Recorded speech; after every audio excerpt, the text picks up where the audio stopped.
Hello and welcome to DG Vedya's 100 Most Important Points for AI PGT series. और इस series में आज हम कवर करने वाले हैं वो topic which needs no introduction and that is मर्म। तो मर्म को डिफाइन करते हुए आचार्य सुश्रुत ने बताया है मारयंती इति मर्माणी, यानी कि जिसकी इंजरी से डेथ, डिसेबिलिटी या फिर सीवियर सफरिंग सफरिंग कॉज होती है।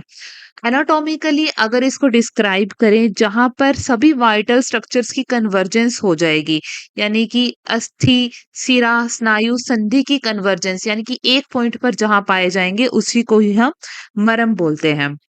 इसी को ही आगे फर्दर डिस्क्राइब करते हुए आचार्य सुश्रुत इसको शल्य विषयार्थ बोलते हैं, यानी कि सर्जरी का हाफ सब्जेक्ट मैटर। इसको आपने कंपैरिजन में लर्न करना है अर्ध चिकित्सा से। अर्ध चिकित्सा सिरा विद को बताई गई है। So now let's get started with classification of Marma. Classification के अकॉर्डिंग यहाँ पर बताया गया है रचना भेद से, परिणाम के अनुसार, महाभूत की कंपोजिशन से और परिमाण भेद से। रचना भेद से यानी कि एनाटॉमिकली जो हमारे मर्म रहते हैं वो रहते हैं मांस, सिरा, अस्थि, स्नायु, संधि और धमनी मर्म। धमनी मर्म जो है वो स्पेसिफिकली आचार्य वाग्भट ने ही बताया है, पर टोटलिटी में सभी आचार्यों का जो मर्म का संख्या रहेगा वो 107 ही रहेगा। इसमें से एआईबीजीटी के अंदर डायरेक्टली इन पे क्वेश्चन आ जाता है कि कौन सा मर्म न्यूमेरिकली कितना नंबर में है। सो मास मर्म आप इसी मास से ही याद रखें। देखिए 1 on 1, यानी कि मास जो है एक के ऊपर एक स्टैक रहता है, मसल एक के ऊपर एक स्टैक रहती है, इस वजह से इसका नंबर कितना रहेगा, 11 इन नंबर रहेगा। अब जो सीरा मर्म है वो सिराएं हैं जैसे वो एनाटॉमिकली यूबिक्विटसली प्रेजेंट रहते हैं, यानी कि यत्र तत्र सर्वत्र बॉडी के अंदर सिराएं तो प्रेजेंट हैं ही। इस वजह से इनका नंबर जो है वो सबसे ज्यादा होएगा मर्मों के अंदर। तो सिरा मर्म हमारी 41 इन नंबर रहेंगी। स्नायु विल बी 27, अस्थि विल बी 8, यानी कि अस्थि मर्म आर लीस्ट इन नंबर। क्यों? क्योंकि bones are the most deeply protected structure. ठीक है, ये मसल्स फाशिया से कवर्ड रहती है, इस वजह से कन्वर्जेंस पॉइंट के लिए एक्सेसिबल सरफेस थोड़ा अवेलेबल रहेगा, तो ये सबसे थोड़ी रहेंगी नंबर में। अस्थि मर्म 8 है, संधि 20, 20 संधि 20। ठीक है, संधि मर्म will be 20 in number, very important. Next है अब हमें इसकी इफेक्ट ऑफ इंजरी के अकॉर्डिंग इसकी classification.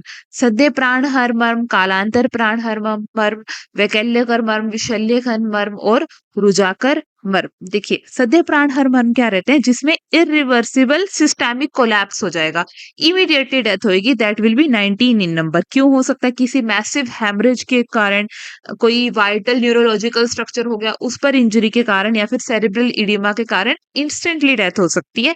Those all structures will lie under सद्य प्राण हर। All right. कालांतर के अंदर क्या है, वो 1 स्टेप लेस क्रिटिकल रहते हैं। इसमें पहले सेप्सिस होगा, ग्रेजुअली डेथ हो जाएगी। ठीक है, तो कालांतर प्राणहर्म रहेंगे 33 इन नंबर। वैकल्यकर 44 रहेंगे। वैकल्यकर मतलब क्या होता है? वैकल्यकर सौम्य रूल्ड होते हैं। ठीक है, सौम्यता बढ़ी हुई होती है। इसको हम आगे महाभूत की जो इसकी कंपोजिशन है उसके अंदर बेहतर समझेंगे। मतलब क्या है, life sustains even after trauma. Injury होएगी बट उसके अंदर विकृति आ जाएगी पर लाइफ बनी रहेगी। तो वैकल्य कर 44। ठीक है, विशल्य घन मर्म में खाली 3 मर्म आते हैं। ठीक है, और विशल्य घन में मतलब क्या है कि जैसे ही हम शल्य को निकालेंगे पेशेंट की डेथ हो जाएगी। ठीक है, और रुजाकर मर्म है हमारे 8 इन नंबर। इसको हम लर्न करेंगे इस पिक्चर के अकॉर्डिंग। ठीक है, एक हमारी वॉर हुई, वॉर के अंदर सद्य प्राणहर जो हमारे सोल्जर्स है, सद्य प्राण कितने सोल्जर्स के गए? 19 के गए। कालांतर में कितनों की डेथ हुई? 33 की डेथ हुई।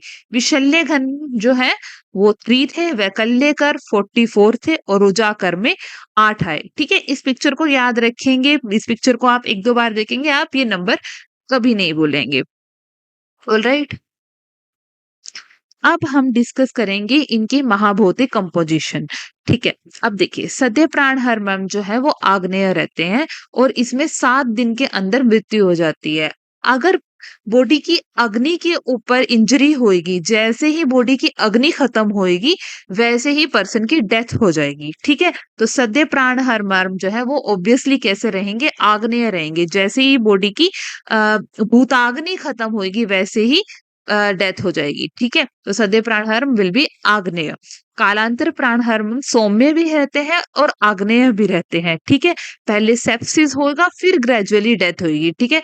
सौम्य एंड आग्नेय, ये यहाँ पे मैंने कलर कॉम्बिनेशन भी इसी के अकॉर्डिंग यूज करा है, ताकि आप इसको बार बार देखें और आपको इसी तरीके से याद रहे। सद्य प्राण हर्म आर रेड इन कलर, कालांतर प्राण हर्म जो है वो दो कलर का कॉम्बिनेशन है, सौम्य और आग्नेय। वैकल्य कर के अंदर क्या है? वैकल्य कर के अंदर सौम्यता रहती है, इस वजह से आफ्टर ट्रॉमा लाइफ तो सस्टेन्ड रहेगी, बट विकृति आ जाती है, ठीक है? जब तक शल्य रहता है तब तक पर्सन जो है वो जीवित रहता है। विशल्य घन मर्म के अंदर जो कहते हैं विशल्य घन वायव्य होता है, यानी कि शरीर में, देखिए यहाँ पर क्या है, ऑपोजिट लिख रखा है, आपने इसको करेक्ट कर लेना है, ठीक है? ऑपोजिट में है ये। विशल्य घन में क्या रहता है?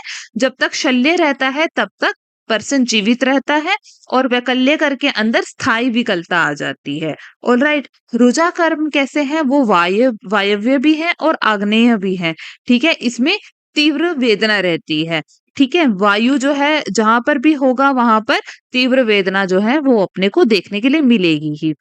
ऑलराइट, अब देखिए, अब हमें देखना है कि शाखाओं में उदर व उरह वाले पोर्शन में और ग्रीवा के ऊपर कितने कितने मर्मों की जो है प्रेजेंस रहती है, ठीक है? वेरी इंपॉर्टेंट, इसके इसमें भी काफी तरीके के क्वेश्चन जो है बन जाते हैं, ठीक है? अब देखिए, शाखा चाहे अपर लिम्ब हो या लोअर लिम्ब हो, वो कितने रहते हैं? 22 इन नंबर। देखिए, भाई करके आपने इसको याद रखना है। जैसे हिंदी में 22 बोलते हैं, तो वो आपको भाई करके याद रहेंगे, भाई भाई 22 इन नंबर, ठीक है? शाखा 22 इन नंबर। उदर और पृष्ठ में आगे 12 पीछे 14, आगे 12 पीछे 14, ठीक है? उदर और उरह के अंदर वो फर्दर डिवाइडेड रहते हैं 4 और 8 के अंदर। ग्रीवा के ऊपर वाले भाग में मर्म की संख्या विल बी 37 इन नंबर। इसको अगेन आप इससे याद रख सकते हैं, ठीक है? ये हमारा जो एनाटॉमिकली एक बॉडी को ट्री की तरह दिखाया गया है, तो हेड एंड नेक में 37 हो गए। बैक के पीछे आर्मर है जो कि 14 इन नंबर है, ऊपर आगे 12 पीछे 14, ठीक है? और लिम्स में 5। ऑलराइट, पर इन सबका जो टोटलिटी रहेगी वो कितनी रहेगी? 107 ही रहेगी। अब हम आ जाते हैं कि हर एक मर्म का परिमाण कितना है, ठीक है? वो कितना बड़ा है। अब इसको हम अगेन पिक्टोरिकली ही याद रखेंगे। स्व पाणितल कुंचितानी, ये कौन से रहेंगे हमारे सारे? देखो, स्व पाणितल में कौन कौन से बड़े मर्म कौन से आते हैं? हृदय, बस्ती, नाभि और गुद, ठीक है? इस पिक्चर के साथ साथ इसको विजुअलाइज कीजिए, ठीक है? और स्व पाणितल में कौन से हैं? श्रृंगाटक और सिमन। देखो, जो हॉर्न्स हैं वो किसको रिप्रेजेंट कर रहे हैं? वो श्रृंग को रिप्रेजेंट कर रहे हैं, और जो इसका क्राउन है वो किसको रिप्रेजेंट कर रहा है? सीमंत को। अब इस राजा ने हाथ में क्या होल्ड कर रखा है? कुर्च होल्ड कर रखा है, यानी कि कुर्च मतलब क्या होता है? ब्रश। तो स्वपाणितल यानी कि हाथ में क्या होल्ड कर रखा है? कुर्च को होल्ड होल्ड कर रखा है, तो कुर्च भी कैसे रहेगा? स्वपाणितल प्रमाण करेगा। और कंठ में क्या है? कंठ सिरा, मन्या और मात्रिका, ठीक है? तो नीला, मन्या और कंठ सिरा, ये क्या कैसी रहेंगी हमारी? ये भी स्वपाणितल के परिमाण की रहेंगी।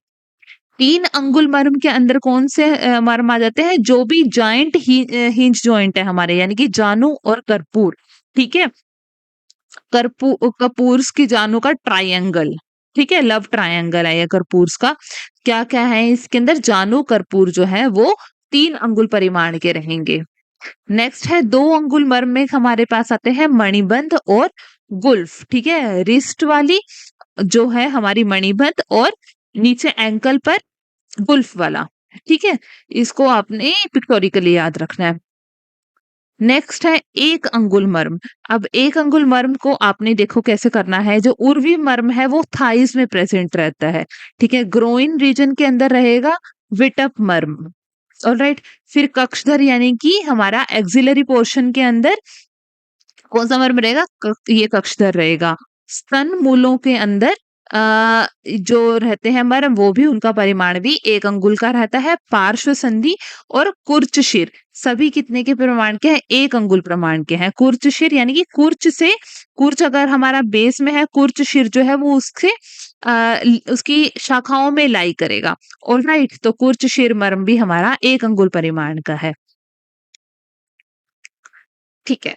अब नेक्स्ट हम डिस्कस करने वाले हैं सभी मर्मों को। सद्य प्राण हर मर्म के अंदर कौन-कौन से आते हैं, ठीक है? अब मैं इसके लिए सजेस्ट करूँगी आपको कि इसके लिए this is one of the few topics जहाँ पर मैं आपको कहूँगी आपको बिल्कुल बाय श्लोक ही चलना है, क्योंकि ये श्लोक बिल्कुल ईज़ी है और एक्सट्रीमली इम्पोर्टेंट है, ठीक है? श्रृंगाटक कन्या अधपति शंखो कंठ शिरागुदम हृदय बस्ती नाभि घ्नन्ति सद्य हतानि टू। ठीक है? ये वाली क्या रहेंगे हमारे सद्य प्राण हर मर्म जो है रहेंगे। इसकी पोजीशंस जो है आपको इन इमेजेस से याद रखनी है। ऑलराइट? नेक्स्ट अब हम आ जाते हैं वक्षो मर्माणी सीमंत तल अक्षी इंद्रिय बस्ती कटी तरुण संधि पार्श्व बृहति चया। ठीक है?